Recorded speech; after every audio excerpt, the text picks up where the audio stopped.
Welcome to Bex Checks.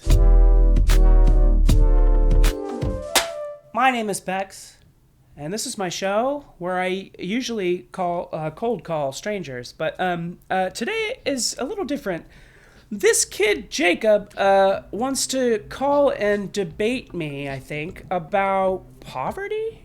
I think he had left a comment. There was a lot of these guys, but I'm pretty sure he said something, and I told him that he was wrong, and then he said that I was wrong, and then I told him to call in and tell me why I'm wrong. And he, to his credit, he reached out. He made an honest offer. He sent a DM. He's like, I think he's real. I think he's legit. I think he wants to have a nice conversation. And hey, if you'd like to have a nice conversation with me, try texting or calling this number anytime, day or night. You can send a little message or you don't have to leave a message, but you can just literally just call the number, or you can text it and I will get back to you probably through text, and we can set up a time just like this to sit and chat. I've been really enjoying this format. I've now done it twice. And it's great. The scheduled calls are honestly a little better than the live show. I might get rid of the live show and just do it like this. I don't know. But I mean, cold calling is fun, and it is fun to do that on the live stream. But I had a lot of audio issues last time, so we'll find out. Hello? Hey, can you hear me? Yeah, I can hear you. Oh, okay, sorry. Wow, I don't know. Every time it's been doing that lately with Google Voice. Jacob, right? Hello. Yes. How are you doing today? I'm good. How are you? I'm doing good. A little tired from work, but you know what? it was a good day. I'm actually also very tired. I've been sick all week, and I just did an hour-long call before this. So, but I'll perk up. That's kind of crazy. I've been sick all week too. Yeah, it's that time of year. You're an electrician. An electrician, you said, right? That is correct, yes. That's What if I told you that I'm extremely jealous of that? That's a useful skill. Yeah, it definitely is. There's a lot of ways to make a lot of good money from it. I'm not at that position yet. I am making less than the median average right now, which kind of sucks, but hey, I'll get there. I'll get to that point where I'm making 200, 300 an hour. But you do just not right. You do 7 different jobs, right? Sort of. I definitely did a lot of different jobs over the period of what I've been doing. I also do general contracting. So I also bid jobs as where I'll go in, I'll bid a job, and I'll hire subcontractors to do that job. So I do both. So electrical is my job where I'm working for somebody. Then I have my own general contracting thing where I go to someone and I'm basically the contractor and sub-hire out. I'll do as much work as I personally am comfortable with and what I know I can do. I can set countertops, I can build cabinets, I can build tables and all this stuff. But a wise person knows that they're not going to be the best at everything.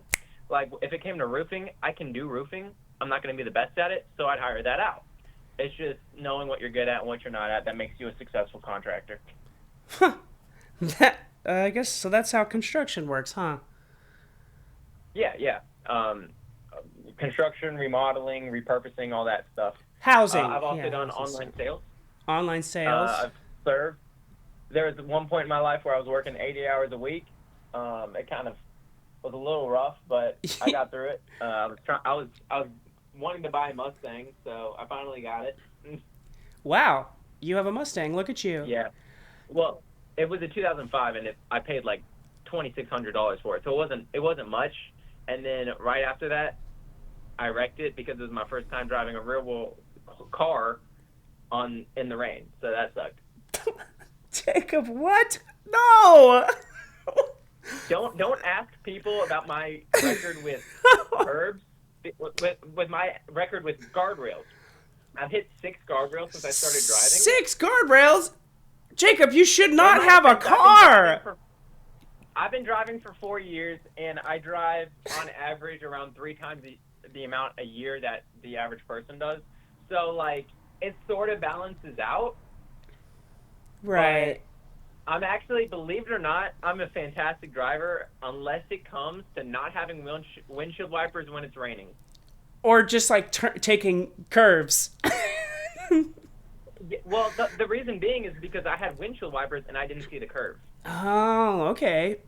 So when it came up, I was already going too fast. If it had been dry, would have been fine, but it wasn't. So I'm already going too fast, mixed with the not seeing the curve coming. It was a mixture of factors. I Sure. take the blame. Right. Well, where are I'm you? just glad that I've never been in an accident where I hit someone. That's all. That's what That's I'm happy important. about. That's As long as important. I'm not paying people. Where are you? Where are you driving around? Kentucky. Kentucky. Oh, great. I grew up in Nashville, in Tennessee. Oh, nice. And same, I probably grew up driving similar roads. And at night, especially, it can be particularly treacherous. And there are more so Absolutely. than anything, it's just that the roads are not designed for cars that go as fast as our cars go. And Yeah. then they're paved without any kind of like engineering towards that, like curving the road a certain Yep. way. They don't do anything like that. So it's so easy. I grew up all the time with trucks flipping over and like people going off the side I, of things because it's just not meant for modern cars. and when I grew up in Kentucky, I was in the countryside of Kentucky, so I was on back roads all the time. Yeah, Like I had to drive 20 minutes to reach the highway. yeah. Yeah, I've lived in those It was areas a too. lot. Yeah, it's country roads are something else. Also, there's just deer and shit everywhere, and you Absolutely. run into stuff. And Kentucky is terrifying because when you take where the when you go up into Kentucky from Tennessee, the crossing the border, there's about a 30 minute to an hour long stretch where there's no cell service and no exits, and you're just Yep. like staring at an endless sea of trees, and who God knows what's back Praying that you there. don't run out of gas. Yeah, if you run out of gas, you're just fucked. You're just there. I don't know what you do. Yep. Well, that's lovely. So Jacob, you wanted to. What are we debating? What did you want to debate? What was the original conversation, and then what was your position that you wanted to take?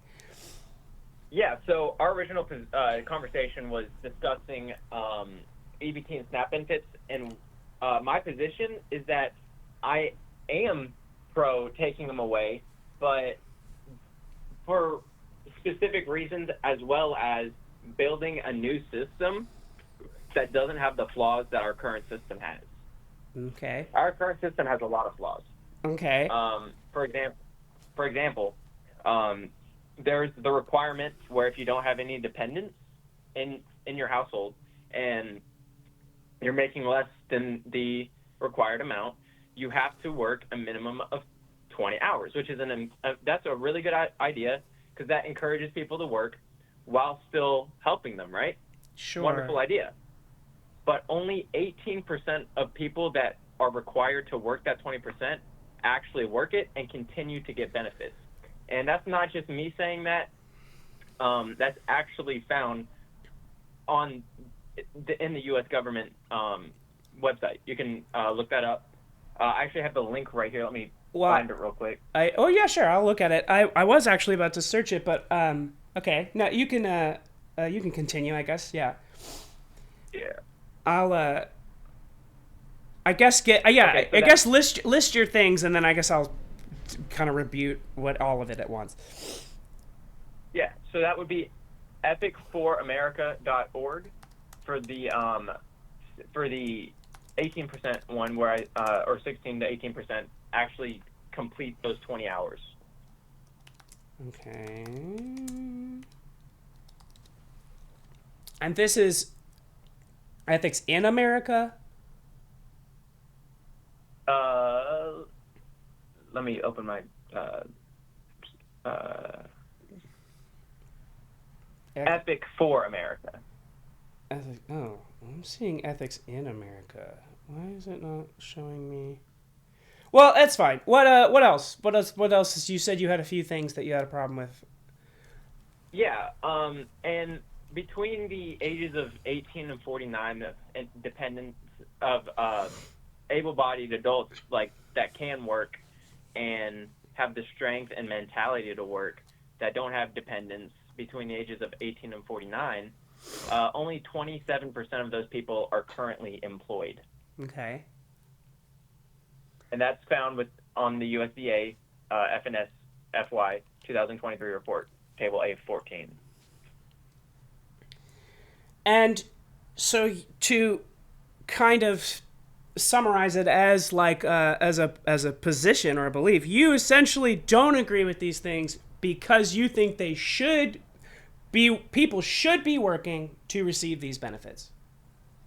Yes, I believe that there should be a minimum requirement amount of work as well. So I'm not sure if you're acquainted with how the system used to be before it was changed to where it's at now. It used to be you could only be on it for about 3 months. And yes, it's still like that, quote unquote, but these requirements are not enforced. No, I've been on Snap only once, and it like they tell you that they kind of basically tell you that most people are on it for this long. This is how you should plan. You should plan to be on it this long. They sort of just what's the word? They suggest it, but it's not a requirement like it used to be. I do know what you're talking about. Yeah. But yeah, it's not. Okay. I feel like it's not. It was not really ever intended to be something that people needed for a long time, because I think it had lofty ideals that people would use it, like we've seen in small experiments where they give UBI to homeless people. They just need it for a little bit, and then they figure out how to make their own money. Yeah. Right. And if that were how this was used, that would be wonderful. If we could have a set amount put aside for that, then that would be wonderful. Because my family, actually, we had to go on food stamps because when the housing market crashed, my dad was a real estate agent. He lost the job. So we went on food stamps, I think it was for 2 months. My dad finally got a job, and then we get a letter from the government saying, oh, we made a mistake. You have to pay it all back. And they took that money out of our tax return. So, like, I have some personal experience with it, too, and we sort of just ate that. But I can see why it's definitely helpful in certain situations. What I'm seeing with all the statistics, and I'm doing all my research, because I didn't only research for this conversation. I was doing research when I first found out about the EBT stuff getting shut off in November. Sure. So when I started doing this research, I was like, dang, this system is actually exploited more than it's useful. Like, I think that in total, only 4.2% of people on SNAP or EBT work full time. 4.2%. That's out of 40 million people. That's 1.6 million are actually working the amount of hours that it typically takes to support your family. And are you accounting in all of those numbers that make you so mad? Are you accounting for people who are elderly, disabled, or even like having a medical issue or some sort of like mental disability or something that may not be perfectly on paper? Are you accounting for the disabled when you look through that? Yes, because only 6.5% are veterans, and there are less than 40% of those people are actually disabled. Of the veterans? No, of the people on SNAP benefits. 40% are disabled. Yeah, so 40% you're are not able to get any job. So you're mad. And actually, half of the people that are working full-time jobs on SNAP benefits, half the people that are working those jobs are actually disabled people. So the disabled people are working. They can't get the same jobs that other people can have. So they do have to get subsidized. But that's okay. That's perfectly fine because they're literally disabled. But the fact that half of the working people are disabled, that just shows how corrupt it is that even half of the percent of people working aren't disabled. So that percentage should be so much greater of how many people are working. Okay. So my thing is that where the first place that we disagree would be that I am a leftist, so I firmly believe that everyone, and that means every human being, should have free food and shelter. We should Okay. have our Can I basic ask we you? should have our basic needs. But before we do that, Okay. before we get into that, I'd love we can definitely get into that because I think we could have a very I'd like to hear that back and forth. Before that, I do really want to ask you. You said I don't like the system and I think it could be better. I'd really like to hear before we get into my beliefs, what is it that you would replace it with? Absolutely. Yeah. So what I would like to see is a certain amount of, so it doesn't have to be full-time work. It doesn't even have to be a job. Okay. It could be community service, a certain amount of hours of community service towards making the country a better place. What counts for that for you? What Um, counts as community service? Food shelters, churches, there are different government things like cleaning. There's all different types of community service. Like if in high school, everyone has to have a certain amount of community service hours. And You can get those. does it have to be like government sanctioned or can it be like you go out and you go feed the homeless people on your street every week? It has to be government sanctioned because you can't prove that. Okay. Okay. It has to be, and like you could just claim anything is at that point. The same reason why if you start calling things hate speech and there's a specific list of words that the government chooses, they can increase that list as much as they want. You take that on an individual scale. I can say that I was being community service by walking someone across the street. Oh, that should count as 3 hours of community service. You can't really do that, so there has to be laws of what counts, and it has to be like programs. Mm-hmm. Like there are programs like adopt a grandparent. There are programs like be a big brother and stuff. Like those all count as community service. These could definitely be ways to earn EBT and SNAP benefits. Okay. I feel like nothing should be given for free because that creates a society that is reliant on the government. And if we look at anything, if we look at any civilization in the past, when that happened, that government fell and they became wiped out. Which governments? So that's why I Which think everyone governments? should earn.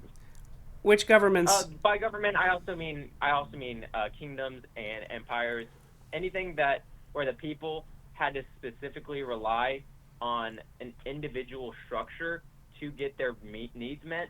It created destruction. Okay. But why would we need the individual structure if we all just did it ourselves, right? So like if it was a for example, if it was a uh like if it was a communist structure, for example, like you brought up historical examples, like the Native Americans, many tribes were a communistic type structure, and they all did what they were supposed to do. They did their part because it was for the Yeah, tribe, and because yeah. their needs were met at all times because they all took care of each other. There's not really a governing force; it's just the people. So what? So I would agree that yeah, relying on our government would be horrible. But what if there just wasn't? What if we just didn't deal with any of that and it wasn't privatized at all, and we all owned all of it, and then at the very least, all the like all of this food scarcity that isn't even real wouldn't be there. So what you described is actually not communism.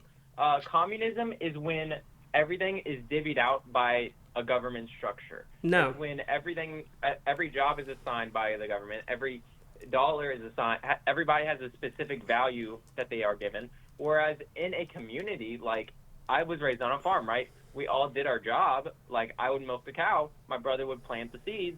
My mom would pick the apples.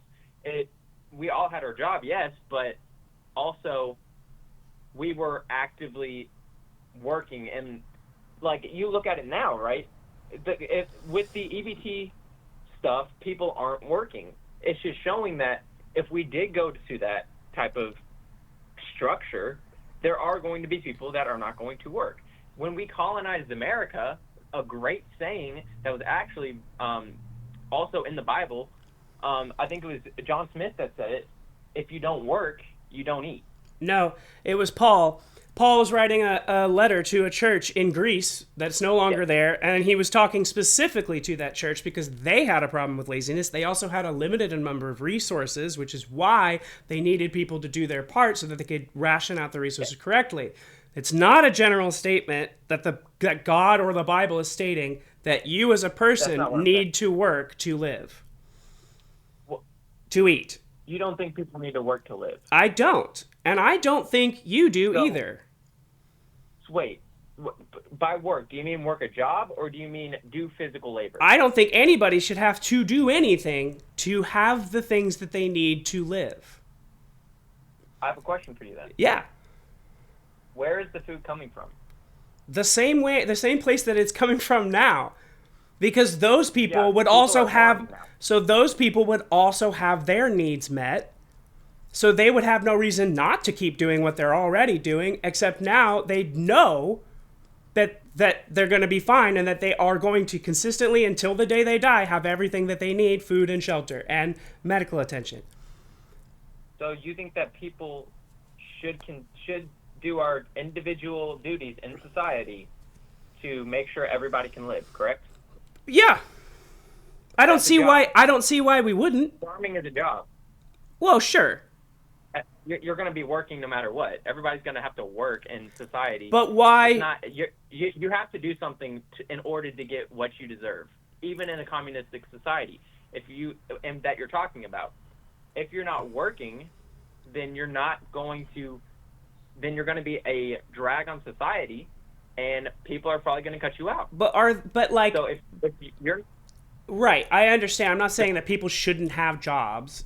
I'm saying, I mean, we are potentially heading towards a future where there are very limited jobs for us to do thanks to automation, and we have to be realistic about that there are probably going to be large portions of the population that there is no jobs for. So there Okay. is some accounting for that in my philosophy. But it also comes down to the fact, like, I agree that work is required. And I want to set up an analogy that I think is going to help both of us here that we can both kind of pick apart. Let's say you and I just used this in the last call, I'm stealing this from Jovan Bradley. If you don't know who that is, look him up. So let's say you and I are on a boat. Do you like boats, Jacob? I do. I love boats. They're awesome. I hate the ocean. Nobody should go out there. It's terrifying. But we're out on the ocean against my will. I hate it. We're out on the ocean. We're having a good time. We're chilling out on this great boat. And then we see this beautiful island, right?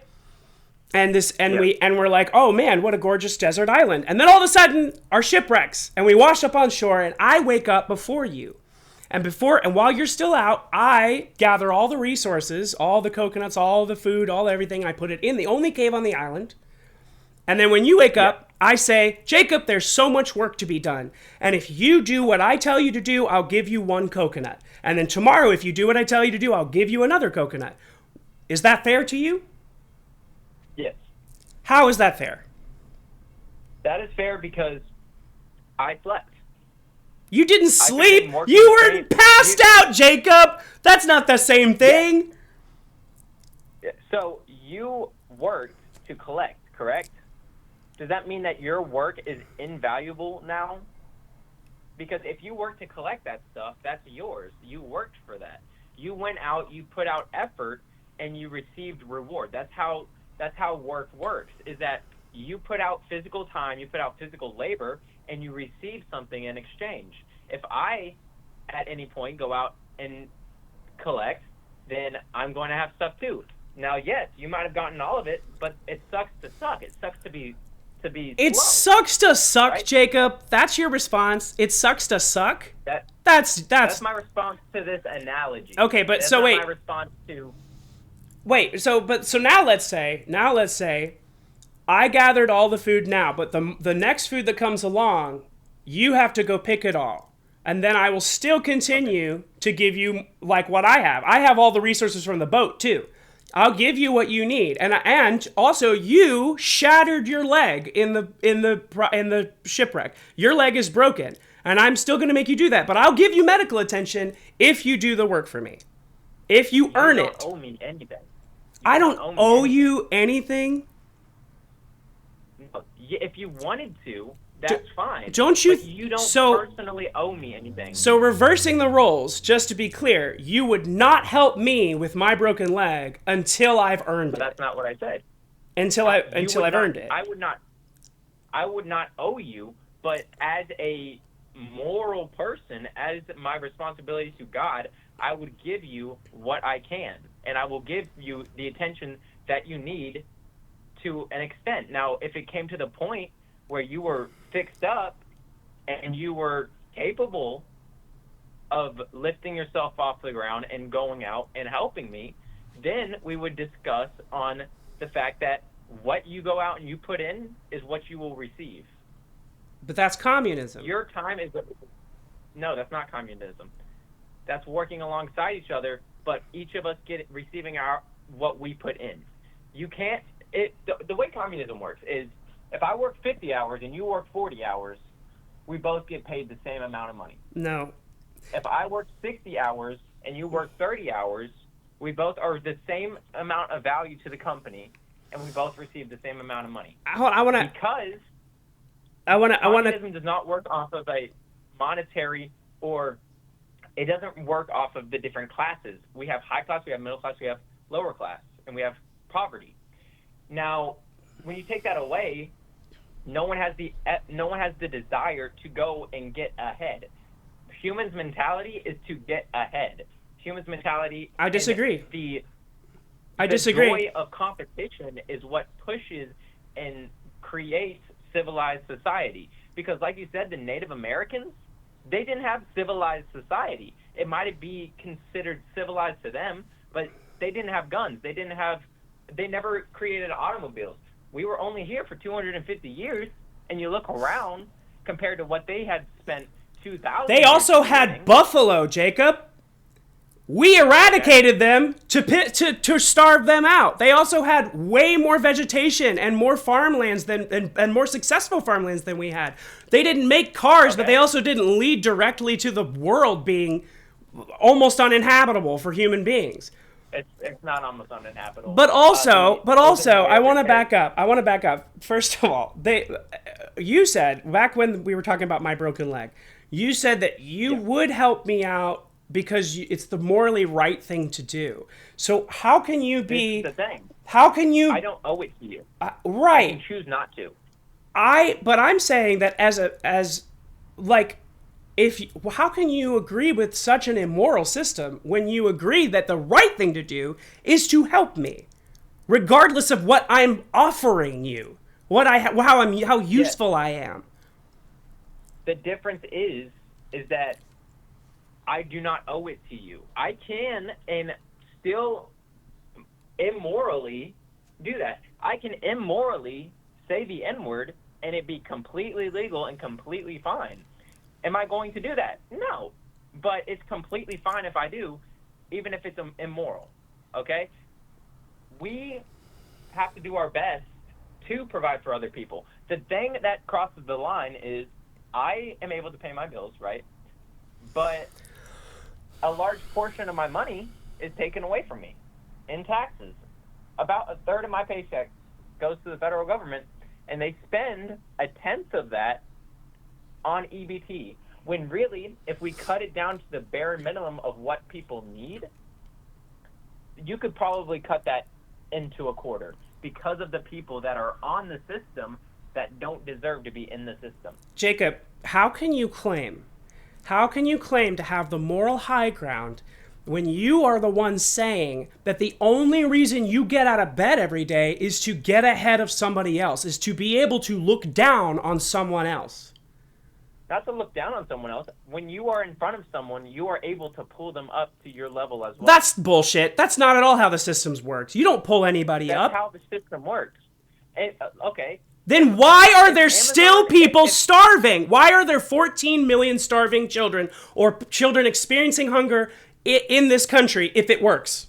Because of sin. Sin is a terrible thing. Sin? It created hunger, okay? Sin? And there will always be hunger. There will always be hunger. You can't eradicate hunger. Then what's the point of doing anything, Jacob? What's the point of any Christian outreach at all? Because it's individual. You will never eradicate hunger on a global level, is what I'm saying. You won't be able to eradicate it because there will always be children that are hidden, that are abused at home and are starved when their parents can afford food, but they choose to. There will always be hunger. You can never eradicate that. Jacob, do you hold on, wait. You said, what was your point you just made? Oh, about okay, is God, you're Catholic, right? Christian. Christian. Is God, so you believe in just like the Christian God in the Bible, right? I believe in the Trinity, correct? The Trinity. Okay, great. So is God all-knowing, all-seeing, and all-powerful? I love this debate, and yes. Okay, so then why did he not just make a world where there is no hunger? And also, I could argue that he did, but I'm asking why can't he step in now and solve it? He can. Why doesn't he? Because it's free will. God gave us free will in the beginning, and we decided to destroy the world. God is able to create things and destroy things in the world at his choice. He created a flood that destroyed the entire world. So he is able to, but based off of the laws he placed for us to give us freedom, it creates a barrier to where if he does eradicate all hunger from the world, he is breaking a law he set in place to give humans free will. Okay. And okay, so why on earth would he make it that complicated? I guess Complicated. Well, it's just No, that's freedom. freedom? Yeah, it's freedom. How is it freedom that if I don't love him the exact way he wants me to, and if I don't, why, Jacob? Why is God's word? Why is there? I think there's something like 14,000 different versions of Christianity. How the hell am I supposed to know which one is the one that's going to save me? And why would it be so complicated? Why would it be so difficult? And how is it simple and fair and just if I'm going to burn alive for eternity if I don't get it right? There are different divisions or different denominations of Christianity. That is true. But they all center around the one thing that does allow us to go to heaven, and that is that Jesus Christ died for our sins, and if we follow him, love him, and trust him with our lives, then we will get to spend eternity with him. No matter what denomination of Christianity you go to, except for Catholicism and Mormonism, which are not Christianity, right, you will make it to heaven. You can be evangelistic, you can be Protestant, Pentecostal, you could be a Baptist, you could be a Lutheran. Every one of those people will make it to heaven because they believe the individual statement that Jesus died on their cross for their sins was the ultimate sacrifice. They love him and they pledge their life to him, which allows them to make it to heaven. And the differences that they have are differences on how they interpret specific scriptures. Now, some people say that there can be female pastors. Some people say that there can't be. What do you think? Is that going to change whether you go to hell or not? That does not change whether you're going to hell or not. Me personally, if you read the Bible and you read the Bible at face value, the way it's intended to be read, it's not a parable. Women are not supposed to be pastors. Okay. Jacob, is there any woman in your life? I'm sorry. I know we're just sort of jumping around your beliefs, and I'm just picking. I love going on. Okay, I hope you're enjoying. I'm enjoying this sort of conversation debate. It's very fun. I know we're not formally debating at this point, but the point of my show is just to check on you and see how you're doing and get to know you. So I'm just curious. I lost the. What did you just say? You asked me if I have any women. Oh, do you have any women in your life who you look up to and you look to for guidance? Sort of. Not in a leadership way, but in a way that I can learn from their previous mistakes. What? Not in a leadership way. I don't look to any woman to lead me, but I do have a respect and wisdom to know that people do have good experiences that I can personally learn from. A wise man once said, I don't remember who it was, but he said, I would prefer to learn from other people's mistakes than to make those mistakes on my own and suffer the consequences. I know that quote. I don't know who that is, but I can't even. But yeah, you specifically said you can learn from their mistakes. Can you learn from their successes? Yes, absolutely. Okay, do you believe that there has ever been a great female leader? That's a really difficult question. Has there been a great female leader? Yes, but is it great that she was a leader is the question. And my Christianity beliefs say that women are not supposed to lead men in a house. Why is that? Church. Why is that? Like, in the church, so they can lead men outside of the church. Or in the house. I'm not entirely sure about that. I'm only 20 years old. I'm always furthering my my reading of the word. But from what I understand so far, I will not personally have a woman have leadership over me, other than if I was younger, a mother. But even still, there's a father above her. There's my father above her. Okay. Have you ever heard of Boudica? I have not. She was the queen of an ancient British Iceni. I looked it up. Iceni tribe, who led a failed uprising. She did fail, but that's just because the Roman Empire was fucking ginormous. But she led an uprising of British people against the Roman Empire, and she was so feared. She was genuinely one of the greatest threats against the Roman Empire ever known, and it was her. It was just her.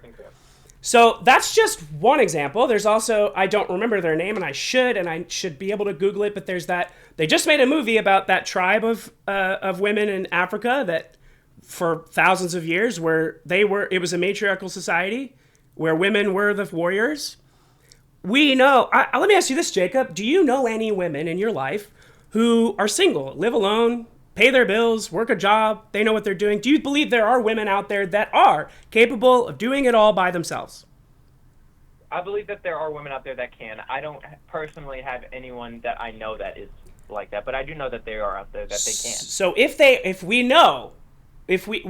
have proof that there are women in the world who have, then why should we continue to believe in an old Iron Age book that tells us that they can't?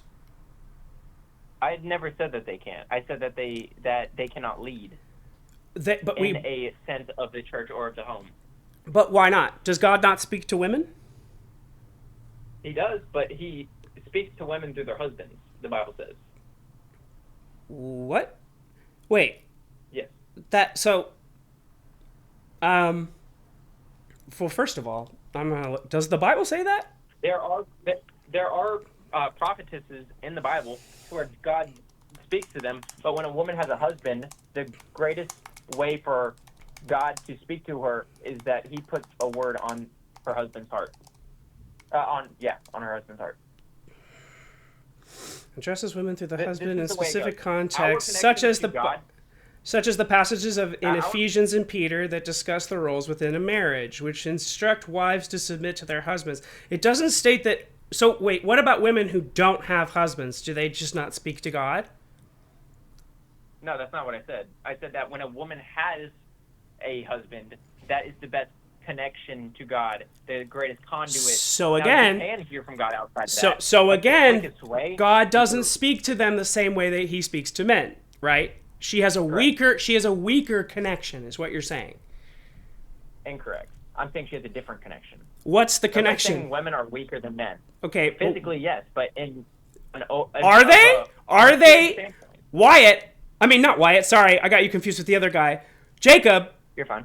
Jacob, do you need me to list a number of women who could absolutely kick both of our asses? Or can we avoid that?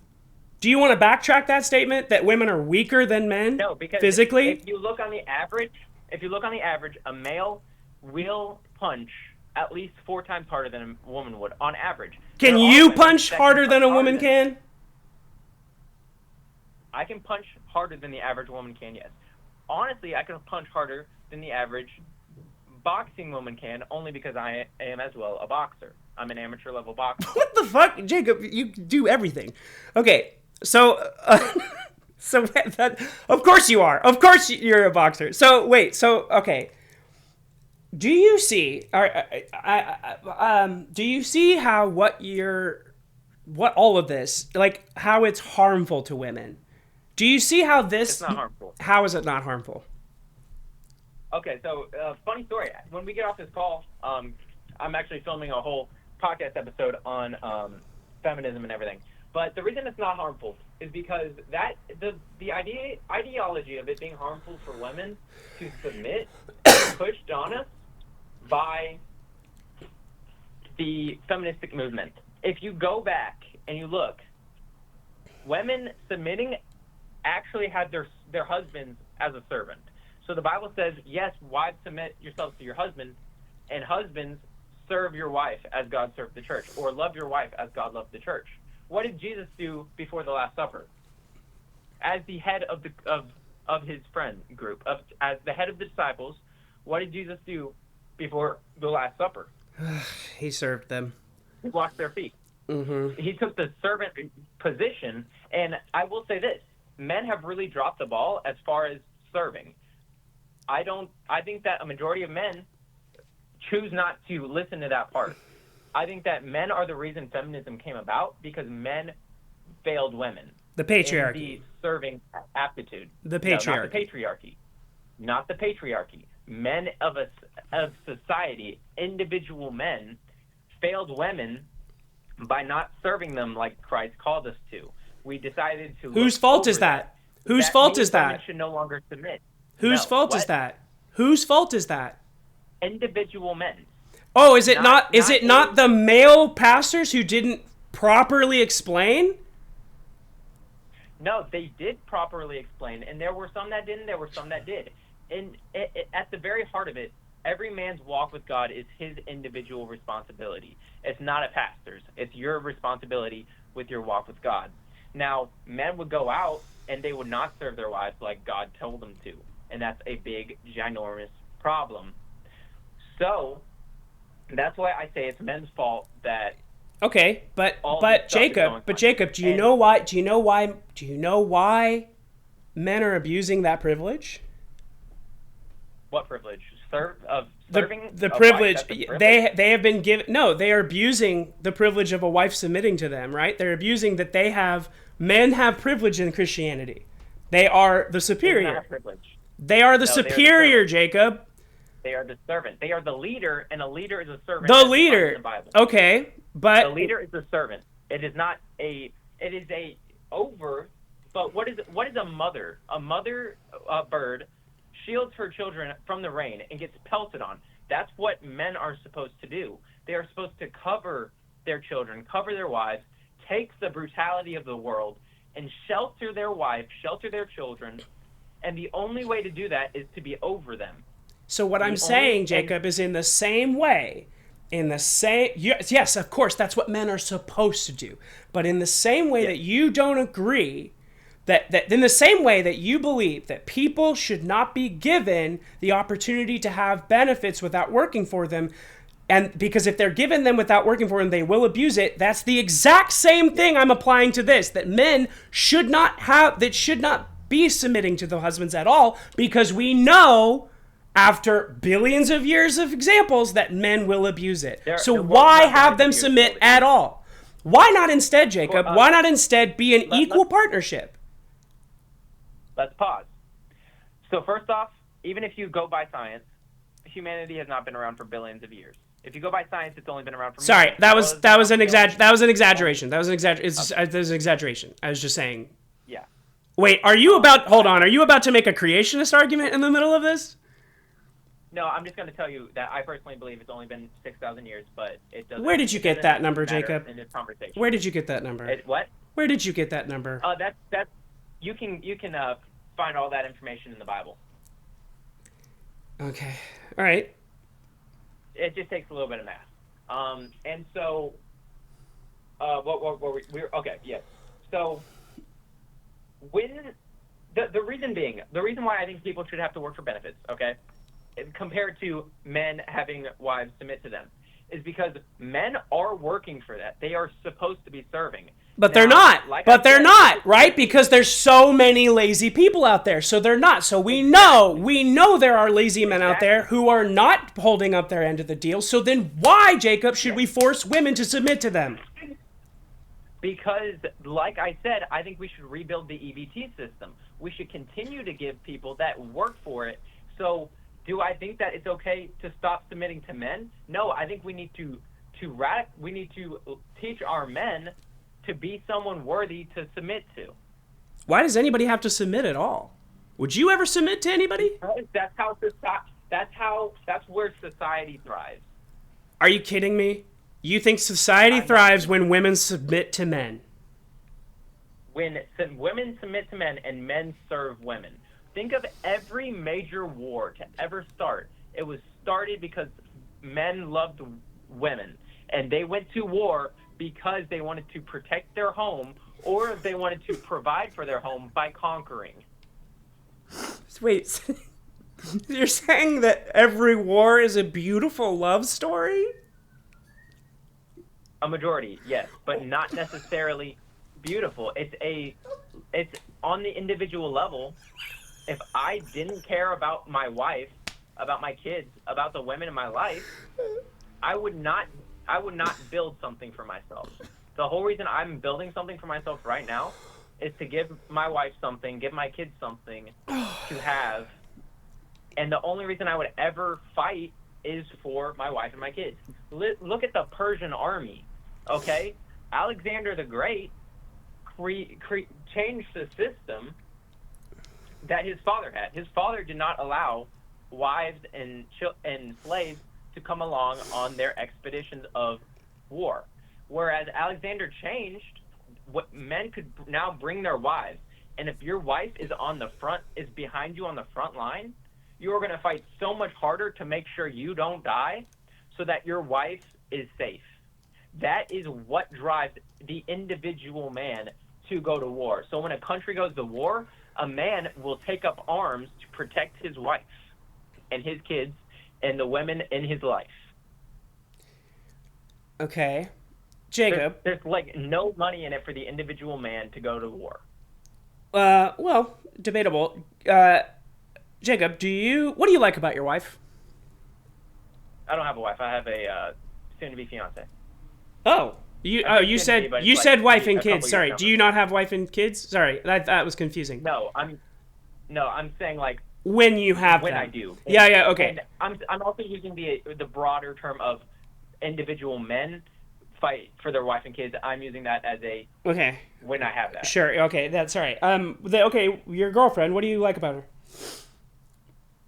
I like everything about her. I mean, obviously there are some things that are kind of like not like so much, but like that's common for everyone. Sure. But yeah. Does she? Her beauty, her the way she talks, the way she walks, the way she acts, the way she treats me, the way she loves me, all that stuff. What about the way that she treats other people? That's important to me as well. What about what she's done for herself before you ever came along? That's important to me, yes. Okay. Do you think that your girlfriend would be capable of taking care of herself? Yes. Okay. On a system, on a society level, yes. But not on a religious level. Not on a religious level, no. Okay, so I was going to go down a different path. So you're saying that you do think like if you don't think that she needs you in the sense that like she can't fend for herself, she couldn't earn money, she doesn't know how to, she's too stupid to figure out how to like pay taxes or whatever. Like she doesn't need you to run the house, to do all these things. She could do all that. If you just never met, you never came along, she was single, she could do all that. You believe that, right? Correct. Okay, just as well as you could, right? Not just as well, no. Why? Because naturally, men are going to be a better provider, a better protector. So naturally. then you do you do believe it goes beyond just religion. You do believe that women are inferior. I believe that, no, not inferior. That's When you use the exactly word what you just inferior, said, Jacob. That's exactly no, what you no. just said. What I'm saying is that they are inferior in the production, in providing, and in protecting. That is a man's role. What they are better than men at, because there's two sides of every coin. What they are better at is caretaking and nurturing and homemaking. That's what they are better at. You need both sides to the coin. You can't have two heads, you can't have two tails. You need a head and a tail. Why can't one does one thing better, one does the other thing better. Right. Why can't the husband stay at home, take care of the kids, raise the house, and the wife go to work? Like I just said, when a man is at work and a woman is nurturing, a man provides better than a woman can provide, and a woman nurtures better than a man can nurture. What proof do you have of that? You don't have the perfect. When you swap that, you don't have the perfect combination to make the greatest household you can. Okay, Jacob. So now we're going to get into a part that I really wanted to avoid, but I'm sure you're going to love. What about lesbians? What about gay men? What about those couples? What about Jacob? What about the countless, I mean, in the millions of lesbian couples raising children just as well as their heterosexual counterpart couples, parents? You want to know why they're not better? Why they're not raising their children better? Why is that, Jacob? The statistics actually show that a majority of domestic abuse, as well as abusing your own children, I believe that falls under domestic abuse. Actually, the majority of that comes from lesbian couples. Ooh, you want to run that by me again? What are you saying? Yes. The majority of domestic abuse comes from lesbian couples. The least amount of domestic abuse comes from gay marriage. Like two men. Where does? Hold on. I need to fact check that. How would I even word that? Domestic abuse. What do you mean by abuse? Physical assault. You think that lesbians, Jacob, you think that lesbians are beating each other more than heterosexual couples? Yes. You actually you're with your full chest. You're stating right now that you think that lesbians are beating each other more than men are beating their wives? Yes. Jacob, absolutely. That's the fucking stupidest thing I've ever heard in my life. That is the stupidest fucking thing I've ever. What? How do I even fucking domestic? Who? Yeah, moronic? I guess. How about that? That's a good word to use. What? Moronic. Moronic? If you're looking for more words to call that opinion. Oh, I mean, you don't have to believe thank you. it. That's it. Thank you. That's really. It is a moronic opinion because it's not based on any kind of fact. Who commits the majority of domestic assault? Men! Holy shit, look at that! Even fucking AI knows it. And here we go, the National Institute of Health. Men, usually domestic violence is perpetrated by men against women. However, females may exhibit violent behavior against their male partners. Let's look up domestic assault. Let's look up, wait, hold on, I want to get a statistic. Give me a statistic. Male on female domestic abuse stats. Let's get that. Approximately 1 in 4 men have experienced physical violence. Oh, from an intimate partner. Oh, well, that's sad. 1 in 3 women have experienced physical. You do realize that lesbian couples are a lot less common than heterosexual couples, right? So you have to work that equation in as well. So 1 in 3 men and 1 in 3 women and 1 in 4 men. But when you think about it, let's say 10% of those couples are lesbians. Okay, you have to work that math in there. Of lesbians. Lesbians report higher domestic abuse violence. 61%. 44% of lesbian women report experience a form of domestic abuse, which lesbian women, let's be real, lesbian women are married to women, 44% of them are reporting domestic abuse, which means 44% of lesbians are experiencing abuse from their lesbian couple, from their lesbian partner. Whereas 44% is a lot bigger than 33%. Is that correct? It does. Your numbers are right, but I'm trying to understand. Yes, I'm not wrong. So would you like to rephrase the moronic, that was an idiot? Like, would you like to take those words back? Because it's a true opinion. Well, You just admitted, though, it's correct. When you look at a majority of numbers, yes, men commit more. But when you look at statistics and percentages, lesbian women commit more. Because you got to look at the percentage of women compared to domestic abuse. Lesbians, 44% of lesbians experience domestic abuse, whereas only 26% of gay men, that's right over a quarter, experience domestic abuse, which means actually men, statistically, are less abusive in a gay relationship than women are in a gay relationship. Okay, but I'm having a guess on what I'm having. Okay, yeah, I guess I will accept that it wasn't a moronic statement, but I still think that your opinion about it is based in entirely rooted in misogyny and homophobia. So what I'd like to... Oh, yes, I would absolutely admit to homophobia, except I'm not homophobic like most people believe. Most people believe that homophobia is a fear of gay people. I would never fear a gay person. Oh, because ever. You could kick their ass, right? Absolutely. Oh, but lesbian women are way tougher than you in the stats, right? No. Lesbian women report domestic abuse. That does not make them tougher. Oh my God. Is it possible, Jacob? Is it possible that they report higher, but it's not necessarily, but maybe the heterosexual partners aren't reporting as much? Absolutely. But you got to go with the stats that you have. You can't make assumptions. I'm going to ask this. Why? Right.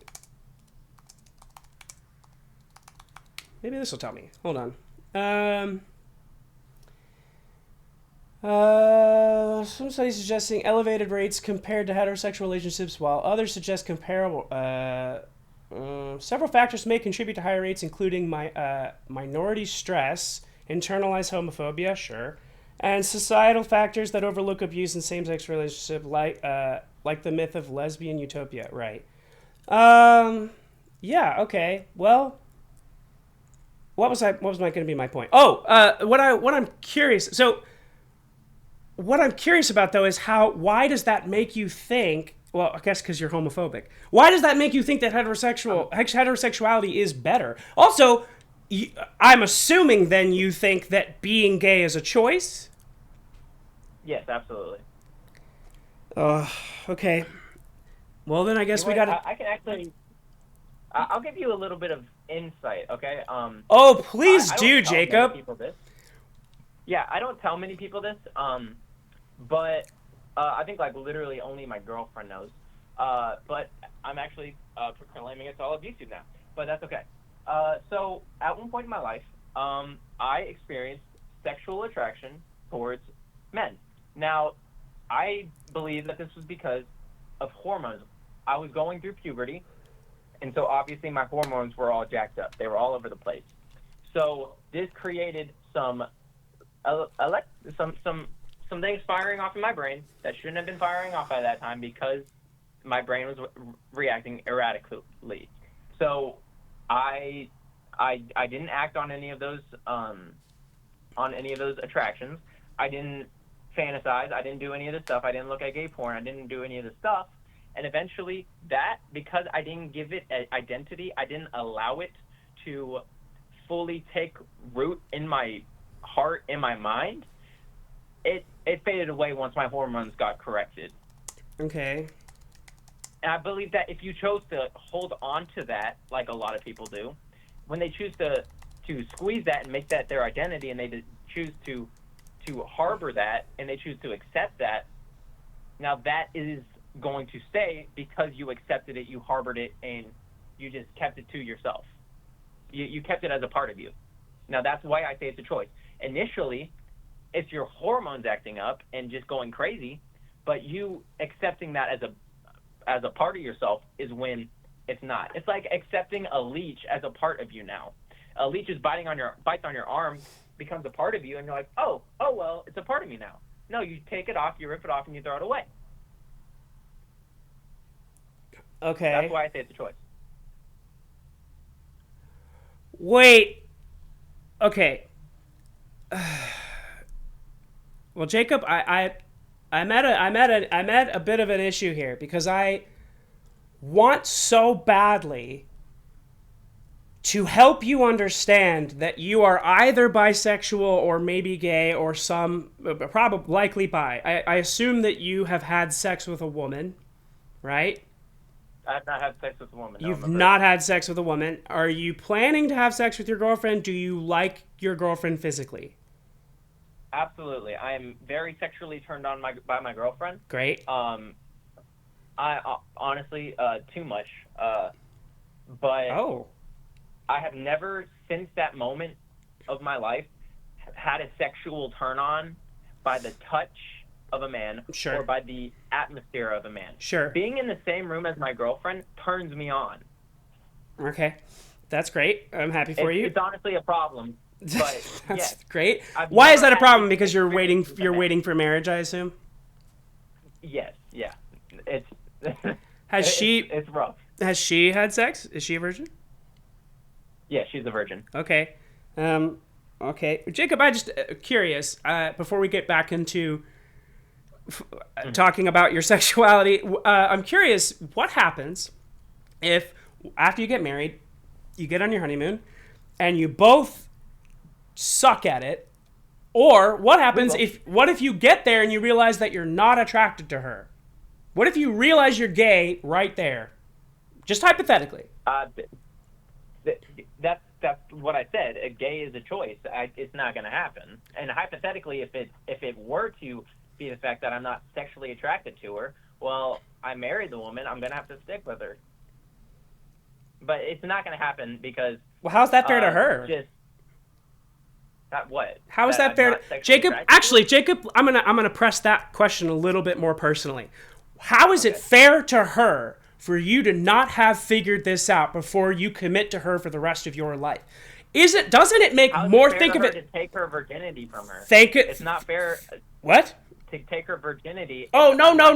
That's not what I'm saying, Jacob. That's not what I'm saying. I'm saying why don't you smooch a guy before you get married just to be sure? It's not gay to kiss a guy, Jacob. It's gay to kiss a guy and like it. It's gay to kiss a guy and like it, Jacob. You can kiss any. No, what are you talking about? Europeans kiss each other when they greet each other. It's a kiss, Jacob. It's not the same thing as enjoying it. My point is that if you smooch a guy, if you go to a gay bar and tell somebody, I'm not sure if I'm gay, they'll help you figure it out pretty quickly, and you'll know for sure. Very quickly. You'll just know. No, why don't you do that? That's not how that works. Jacob, if it's a choice, that is how it works. Even if it's not a choice, that is how it works. No. If you are not sure, which I know you think you are, but by the fact that you had those feelings, that's going to bother you. Eventually in your life... It's never going to bother me. Maybe you're just good at repressing things. For the last 8 years, when I haven't had attraction towards men, I've been completely okay knowing that I'm a completely straight man. Right. No, and maybe you are most of the time. I was born gay. Let me ask you... Okay, well, that's not true, because I was. But also, Jacob... You weren't born gay. You chose to make it a part of you. No, Jacob, here's the thing.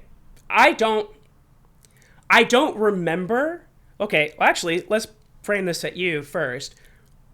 When did you decide you liked women? Well, we know when you decided you liked women, right? If anything, you're saying you're deciding to be straight. With my DNA. No, you were deciding to be straight. When my chromosomes came together, that is when I became a man, and that is when I decided I liked women. I'm not okay. First of Because all, that's when because men like women and women like men. That's how it works. That's how it. If unless you're uh there's something mentally wrong with you, or you choose to make it a part of you, you are going to like women if you're a dude. uh, okay. So then, here's the thing. Like, for me personally, right? I'm attracted to women. I have been my whole life. Like you, right? I fully believe I was born attracted to women, right? Okay. Then when I moved out here, uh, I experienced a much more accepting environment of people who are gay, and of also, as you are clearly trying to tee up, gender identity and things like that. People were much more accepting. They did not force. Nobody forced anything on me. They just shared their own experiences, and I said, "Wow, that's pretty cool."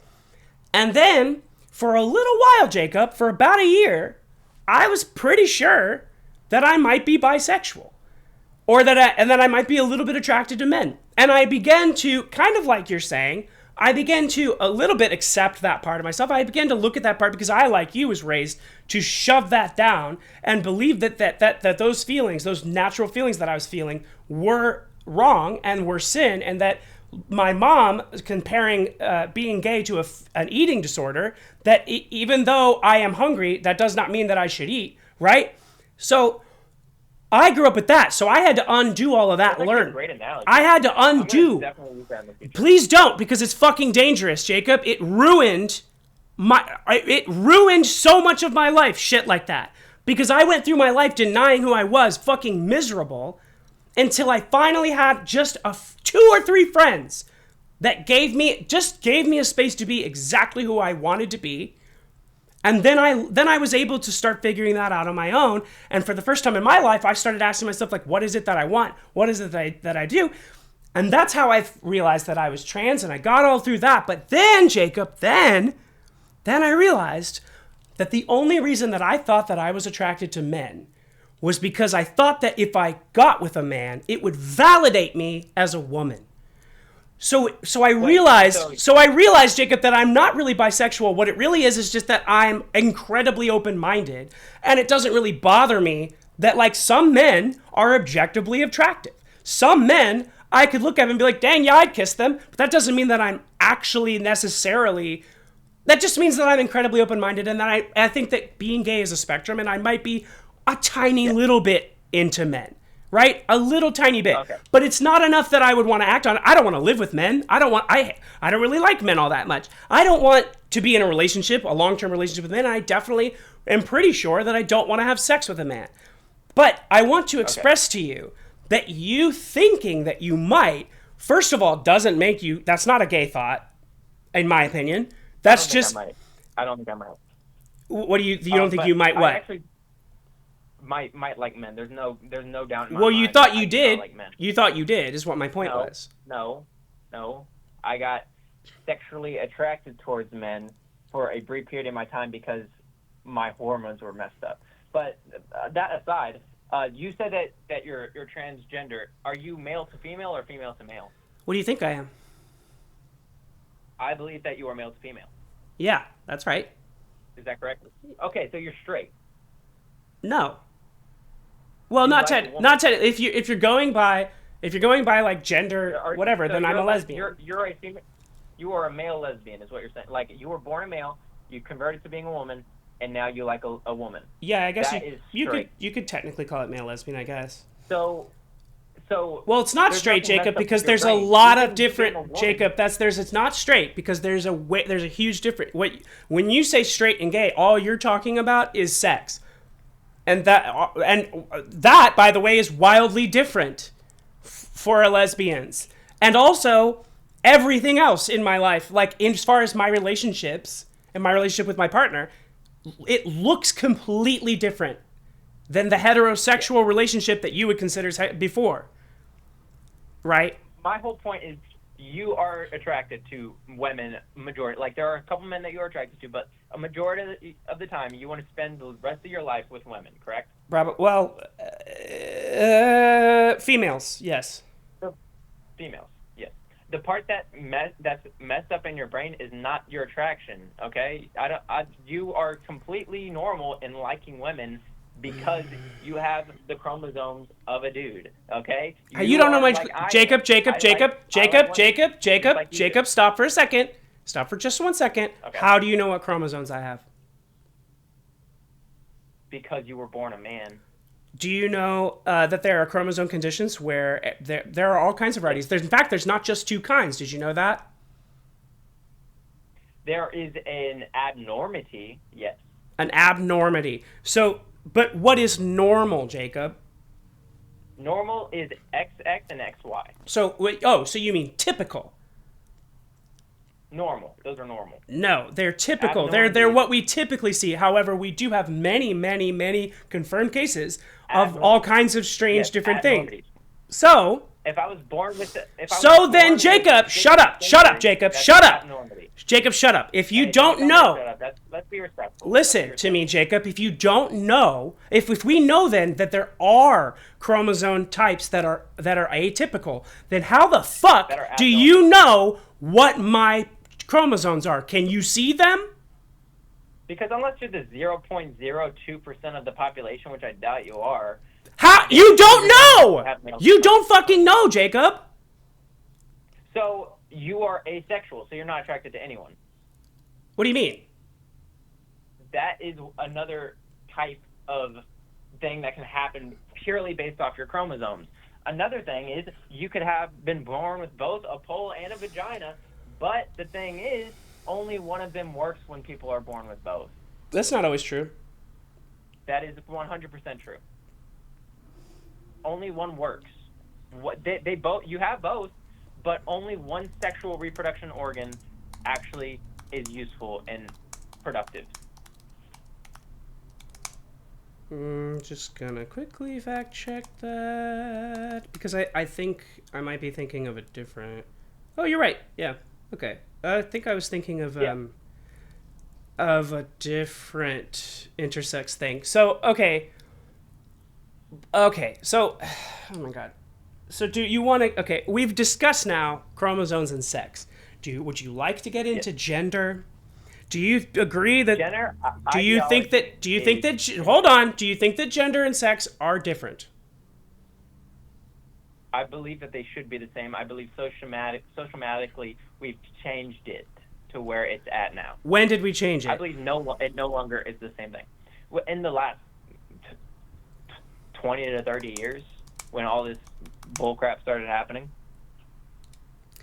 So not in the mid-20th century when the term was created? The term gender was created, yes, then, but it wasn't to the extent of where it's at now.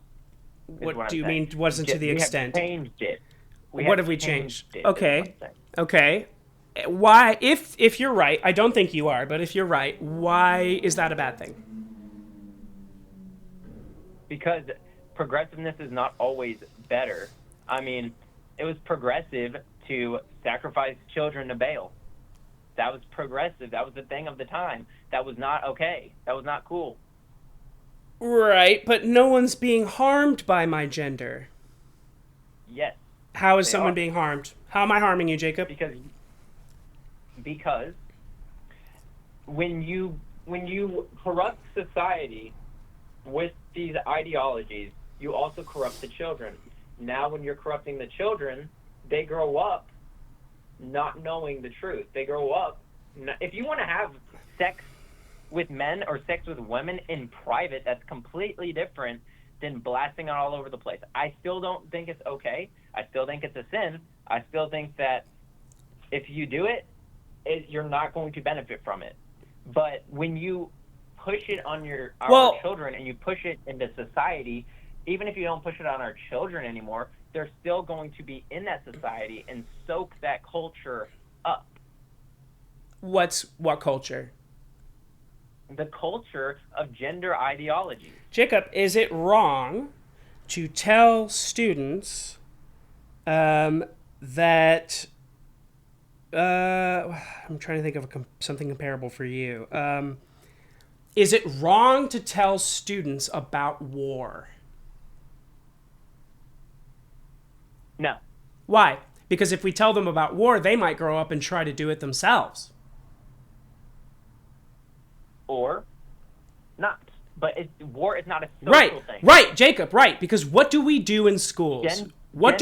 Jacob, what do we do in schools? What's the main thing that we do in schools?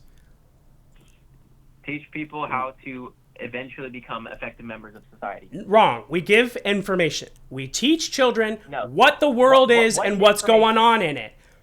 Why is it wrong for... Listen, Jacob, why is it wrong for kids to know that trans people exist? We know they do exist. We know that lesbians exist. We know that gay people exist. We know that LGBTQ people are real and exist and are not, Jacob. Despite how badly you want it, they're not going anywhere. Why is it wrong to tell kids that they exist in the world, especially when some of them might be gay?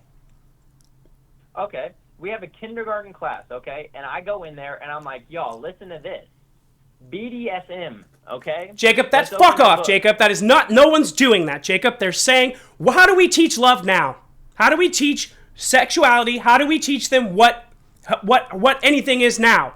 Do we go in and say, here's a dick, here's a vagina? No, Jacob, you go in and you say, a man and a woman can love each other. And then later on, you might get into more sexual-based education. But you also... You learn at home.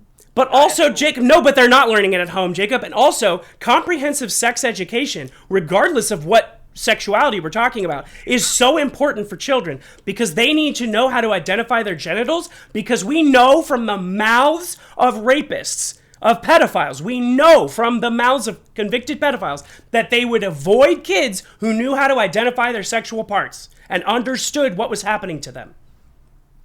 So why then, Jacob, would we not teach kids these things that are important when it is age appropriate? You're saying that people are going in there and saying, dick in the butt. They're not, Jacob. That's never happened. It's never going to happen. My partner is a second grade teacher. And it's literally, the curriculum is just to acknowledge that gay people are a thing. That's it. And when they ask, what does that mean? They say, well, that just means no, they don't acknowledge sex at all, you dumb idiot. Sorry, I don't mean to, I'm very heated. I don't mean to insult you. You're right. I don't mean to insult you. But they aren't doing that. They aren't going to do that because that's not that. Maybe they would teach that in a high school senior level curriculum that would be a voluntary thing. They might have something like that. There are a lot of examples of that. But they are not going to little kids and saying dick in the butt and BDSM. What they're saying is gay people exist. And when the kids say, what does that mean? They say, well, you know how men and women can love each other, women and women can love each other, and boys can love each other. That's all they say. And the kids go, okay, and they move on with their lives, Jacob, unless, of course, they're gay. And then they say, oh, that's me, cool. And then they move on with their day because they're not weird little idiots like people like you who are so weird about sex. Why are you so weird about sex? Children are impressionable. Children are the most impressionable. Why is it wrong, Jacob? Why is it wrong? You have to be careful with what you. Why is it wrong? What is inappropriate about lesbians and gay people? What is inappropriate about successful relationships, loving relationships, successful families, loving families? What's wrong with it? Since when does anybody ever go into a school in kindergarten and learn that men and women love each other? Are you kidding me? No, I'm not. When do you learn that men and women are sexually active? You don't. You learn that. You learn sexual. What is being gay? You learn you learn sexual activity when it's appropriate, when it's an appropriate age, Jacob. You learn about sexual activity in high school. Did you go to school? Yes. You went to Catholic school. I did not go to Catholic school. Oh. What is gay? What is being gay? It's being attracted to the same sexuality that you are. No, being gay means, I guess to what's your point? What is attraction? Attraction is sexual.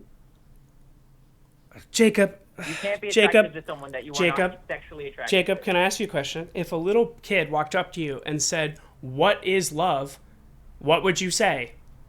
If they said, what does attraction mean? What would you say? I would say you can worry about that when you're older.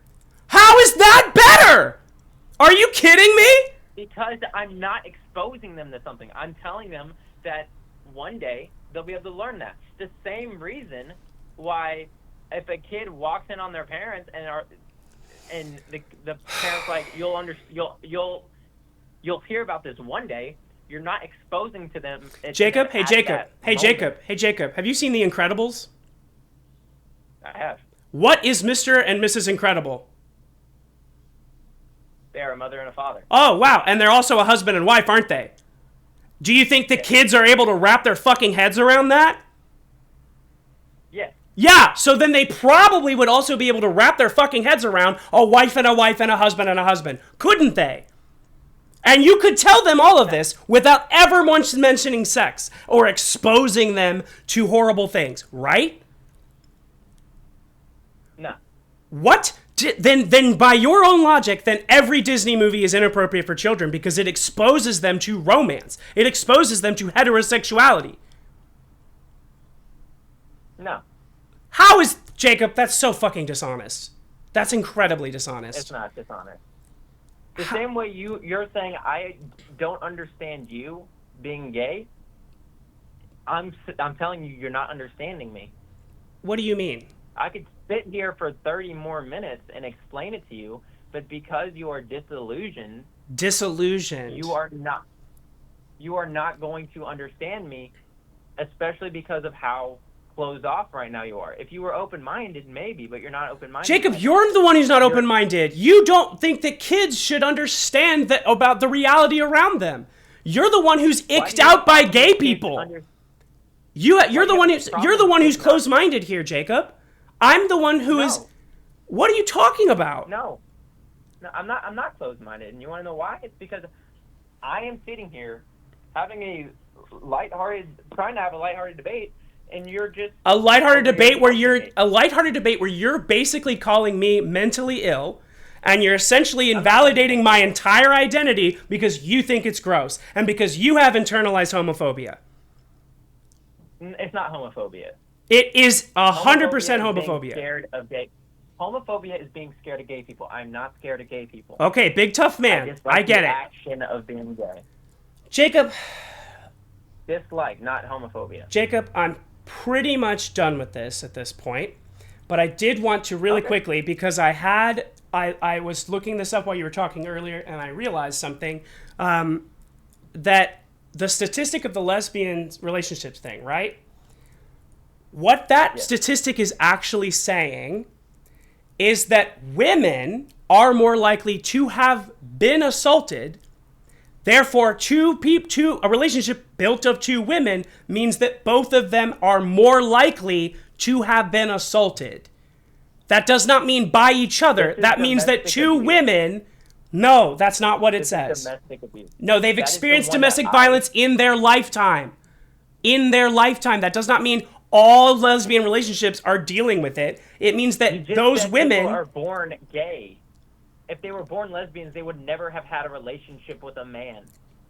Yes, they would, Jacob. Lots of people go their lives without realizing... Jacob, lots of women did not realize their own sexuality. Lots of men don't realize their own sexuality till later. They change their sexuality afterwards. Oh, my fucking... Like you said, you don't have any more time. And I personally do have to go as well. I have my own podcast to record. Really quickly. But I did have a great time talking to you. Okay, I did up until this last part. I will say, Jacob, to end on a positive note, I did forget to give you credit. You are the only one in that comment section who came to have a conversation with me.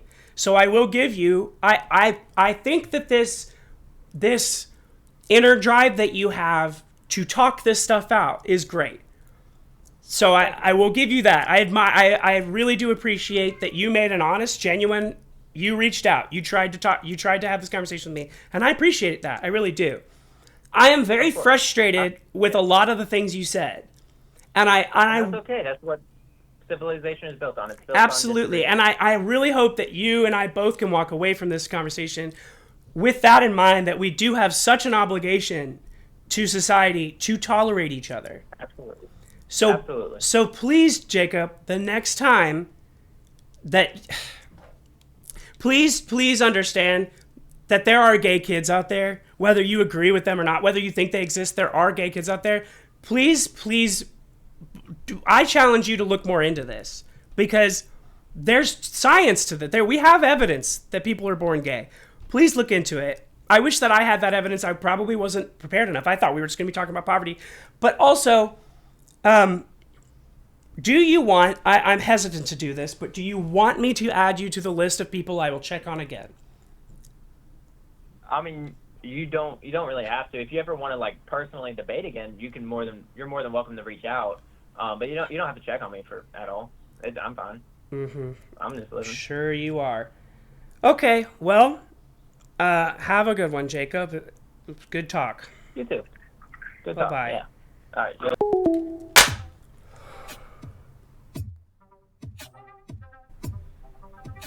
I knew I was right about the lesbian thing.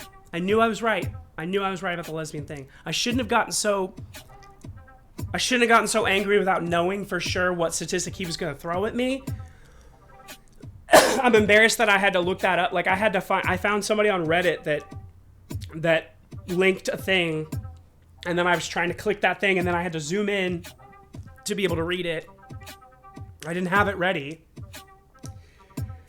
I'm going to watch this video again later when I edit it, and I'm going to try to take notes and pay attention to what I could have done better.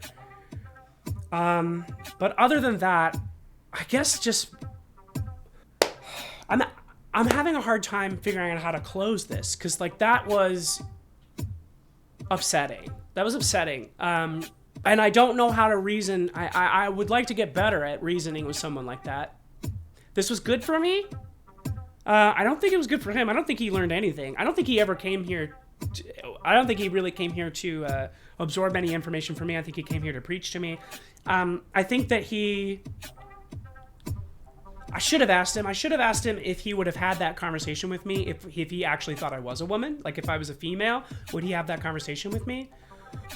I also didn't get to say that, like, if there are lesbian trans women like me out there that to him are just a heterosexual relationship, then where's the harm there? Right? Well, hey, thanks for watching. If you liked what you saw and you want to see more of not that much more positive stuff, consider letting me know financially through the Cash App. And in the interest of full disclosure, if you send me money, I will tell you in the next video exactly what I spent it on. So, pretty honest of me, right? Pretty transparent. I'm like kind of wise? Almost like noble even? Maybe. Oh my god, what a bummer. What a bummer call.